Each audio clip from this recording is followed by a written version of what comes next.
Large cap, mid cap और small cap. जैसा कि आप जानते हैं कि लार्ज कैप सबसे कम वोलेटाइल स्टॉक, मिड कैप उससे अधिक वोलेटाइल और स्मॉल कैप उससे भी अधिक वोलेटाइल, और अकॉर्डिंगली रिटर्न भी इन तीनों इक्विटीज़ में सबसे कम लार्ज कैप में, उससे अधिक मिड कैप में और उससे अधिक स्मॉल कैप में।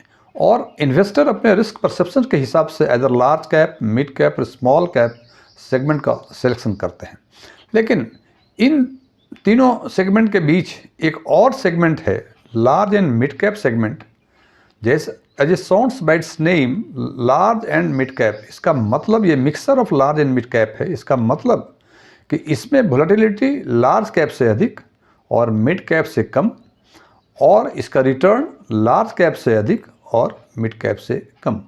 और आज हम बात करेंगे इसी सेगमेंट के एक इम्पॉर्टेंट फंड की, that is Canara Robeco equity emerging fund. इसके बारे में बात करेंगे, चर्चा करेंगे इसकी, और इसकी चर्चा कई बिंदु पर करेंगे। सबसे पहले जनरल इन्फॉर्मेशन, उसके बाद इसके रिटर्न की बातें करेंगे। रिटर्न में हम एनुअल रिटर्न और ट्रेलिंग रिटर्न की बातें करेंगे, और फिर इसके बाद रिस्क एंड रिटर्न एनालिसिस करेंगे इसकी।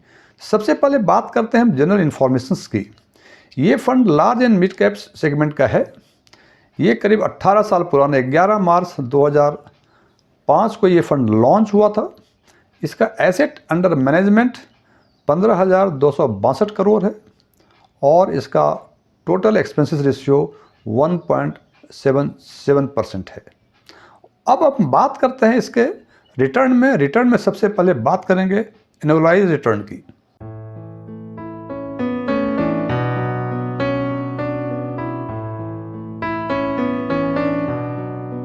एनुअल रिटर्न में हमने पूरे 5 साल और वर्ष 2023 के 2 महीने का रिटर्न का आकलन किया हुआ है।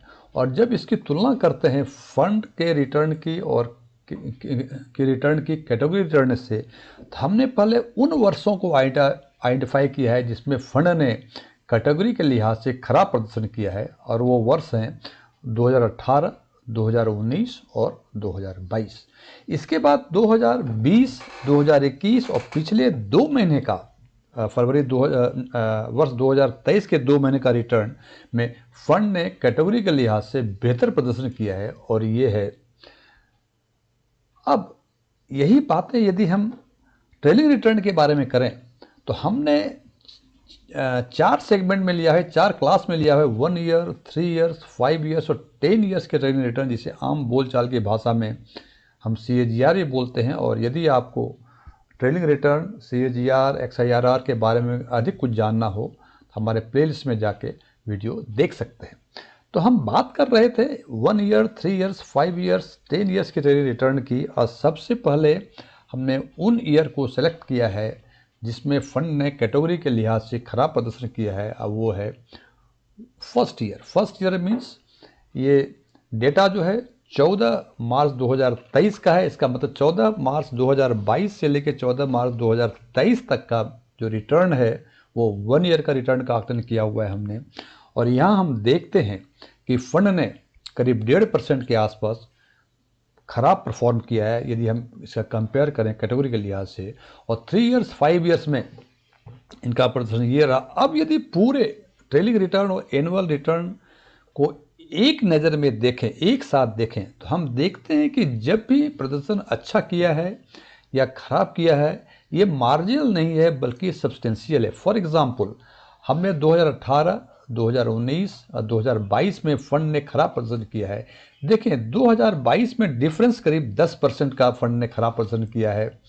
2019 में करीब 2% के आसपास कम रिटर्न दिया है। 2022 में करीब 8%, 6-7% के आसपास खराब रिटर्न दिया है। और फर्स्ट ईयर में ट्रेलिंग रिटर्न के कॉन्टेक्स्ट में फर्स्ट ईयर में करीब 1.5% खराब रिटर्न दिया है। यही बातें यदि हम अच्छे रिटर्न, अच्छे परफॉर्मेंस की बातें करें, तो देखते हैं कि एनुअल रिटर्न 2020 में फंड ने करीब 6-6.5% के आसपास बेहतर परफॉर्म किया है। 2021 में यही परफॉर्मेंस करीब 8% बेहतर है। और पिछले 2 महीने का, हालांकि फंड और कैटेगरी दोनों का रिटर्न नेगेटिव रिटर्न है, लेकिन फिर भी करीब 2% के आसपास इन्होंने फंड ने बेहतर परफॉर्म किया है। और 3 ईयर्स के CAGR में करीब 3%, 5 ईयर्स में करीब 5.5-6% के आसपास, और 10 ईयर्स में करीब 8% के आसपास अच्छा परफॉर्म किया है। तो ये दोनों को, ट्रेलिंग रिटर्न और एनुअल रिटर्न को यदि एक साथ देखते हैं तो इसमें लगता है कि इसका परफॉर्मेंस जो है मिला जुला है, न ही बहुत अच्छा है न ही बहुत खराब है। ये जस्ट एवरेज रिटर्न है in comparison to category. Risk और रिटर्न एनालिसिस को हम दो पार्ट में चर्चा करेंगे। पहले पार्ट में फंड का डिफरेंट रेशियोज़ का कंपैरिजन करेंगे कैटेगरी के रेस्पेक्टिव रेशियोज़ से, और दूसरे पार्ट में हम रिस्क और रिटर्न को क्लास के बेसिस पे कंपेयर करेंगे कैटेगरी के क्लास के हिसाब से। सबसे पहले बात करते हैं हम रेशियोज़ के हिसाब से। तो हम देखते हैं रेशियोज़ में अल्फ़ा, बीटा, शार्पे, शॉर्टिनो और स्टैंडर्ड डेविएशन के बारे में बात करेंगे।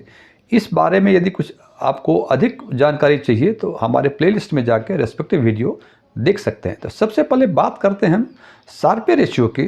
तो शार्पे रेशियो देखते हैं कि फंड का 0.69 है अगेंस्ट 0.70 ऑफ द कैटेगरी। ये सिमिलर दिखता है लेकिन थोड़ा सा इसका शार्पे रेशियो कम है, जो कि नेगेटिव है यदि कंपेयर करें हम कैटेगरी के लिहाज से। अब देखते हैं Sortino ratio, it is 0.76 against 0.78 of the category. यहाँ भी ये थोड़ा नेगेटिव दिखता है यदि कंपेयर करें, यदि हम कैटेगरी के लिहाज से शॉर्टिनो रेशियो की। अब बात करते हैं अल्फ़ा की, इट इज़ 0.59 अगेंस्ट 1.19। यहाँ थोड़ा अधिक कम है अल्फ़ा यदि कंपेयर करते हैं कैटेगरी के लिहाज से। और यदि बात करते हैं बीटा की, इट इज़ 0.96 अगेंस्ट 0.97। यहाँ बीटा थोड़ा सा बेहतर दिख रहा है। तो अभी तक जो 4 रेशियो में बातें की हैं, उन 4 रेशियोज में से 3 रेशियो कैटेगरी का बेहतर दिख रहा है और 1 रेशियो फंड का बेहतर दिख रहा है। और 5वां है standard deviation, it is 21.94 against 22.64 of the category. ये रेशियो भी फंड का बेहतर दिख रहा है। तो रिस्क रेशियोज़ के 5 रेशियोज़ में से 3 रेशियो फंड के कैटेगरी के बेहतर दिख रहे हैं और 2 फंड के बेहतर दिख रहे हैं। तो ये इस बेसिस पे रेशियो के लिहाज से ये फंड बहुत बेहतर नहीं दिख रहा है।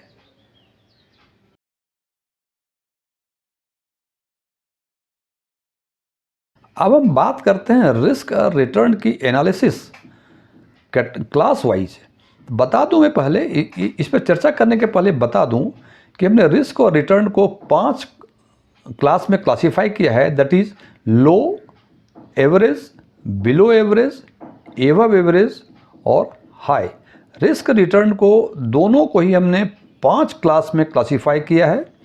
और यदि हम 3 इयर्स और 5 इयर्स का रिस्क कंपेयर करते हैं कैटेगरी के लिहाज से, this is below average, it appears to be good. और इसी 3 और 5 इयर्स में यदि रिटर्न का कंपैरिजन करते हैं हम कैटेगरी से, फंड के रिटर्न का कंपैरिजन करते हैं कैटेगरी से, तो दिस इज एवरेज। अब दोनों को एक साथ देखें कि रिस्क जो है कैटेगरी के लिहाज से बिलो एवरेज है, जबकि रिटर्न कैटेगरी के लिहाज से एवरेज है for 3 years and 5 years. It means this fund is better for those investors who are conservative. मतलब 3 साल और 5 साल का रिटर्न के लिहाज से उस इन्वेस्टर्स के लिए ये फंड बेहतर है जो कंजर्वेटिव इन्वेस्टर हैं, जो थोड़ा सा कम रिस्क लेना चाहते हैं और उसके लिहाज से वो अधिक रिटर्न लेना चाहते हैं। जब यही रिस्क रिटर्न का कंपैरिजन कैटेगरी की करते हैं, फंड की करते हैं कैटेगरी से, तो हम देखते हैं कि रिस्क जो है हाई है कैटेगरी के लिहाज से और रिटर्न भी हाई है। इसका मतलब 10 इयर्स के हॉरिजन में ये फंड उन इन्वेस्टर्स के लिए सूटेबल है जो हाई रिस्क लेके हाई रिटर्न लेना चाहते हैं। और यदि मैं इसको कंक्लूड करूं तो देखता हूं कि एनुअल रिटर्न और ट्रेलिंग रिटर्न भी बहुत बेहतर नहीं दिख रहा है कैटेगरी के लिहाज से।